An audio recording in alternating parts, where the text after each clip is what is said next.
మాట్లాడవలసింది. నేను మాట్లాడిన ఎందుకంటే ఈ మాట్లాడడం ఇలా అలవాటు పడడం ఎంత వ్యాధో నాకు తెలుసు.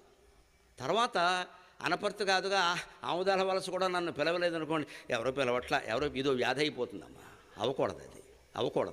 అంటే ఇప్పటి నుంచే పిలవకుండా ఉండడానికి, పిలిచినా వెళ్లకుండా ఉండడానికి అలవాటు పడాలి. అందుకే నాకు నియమం నెలకు 10 కార్యక్రమాలు మించి నేను ఒప్పుకోను. దేవేంద్రుడు అడిగినా సరే 11వ కార్యక్రమం నా టైం టేబుల్లో ఉండదు. 10 సరిగ్గా 10 లిమిట్. ప్రయాణాలతో కలిపి 12, 13 అవుతాయి. మిగిలిన 17 రోజులు మా ఆవిడ నేను కాఫీ తాగుతూ కబుర్లు చెప్పుకోవాల్సింది. శుభ్రంగా ఏం గొడవలు, ఇంట్లో కూర్చోవడమే అక్కడ. అప్పుడు ఆవిడే మాట్లాడుతుంది, నేను మాట్లాడను. ఇంకా అక్కడ కూడా మనసు తినేటి. ఇక్కడ జనపర్తిలో ఏం చెప్పారో చెప్పండి అంటుంది. వీడియో చూసుకొని చెప్తాను, నేను చెప్పను. మళ్ళీ ఇదంతా ఆవిడ చెప్పినందుకు ఇక్కడ పారితోషికం ఇస్తారు. ఆవిడేమిస్తుందండి, ఇంకో కప్పు కాఫీ ఇస్తుంది, అంతేనా?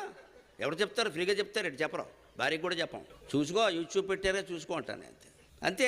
ఎందుకంటే ఇలా వాగడం అలవాటు పడితే చాలా ప్రమాదము అనుభవిస్తున్నాను. కనిపించిన వాడికల్లా వాడు అడగకపోయినా సరే వాడు ఏదో రామాయణంలో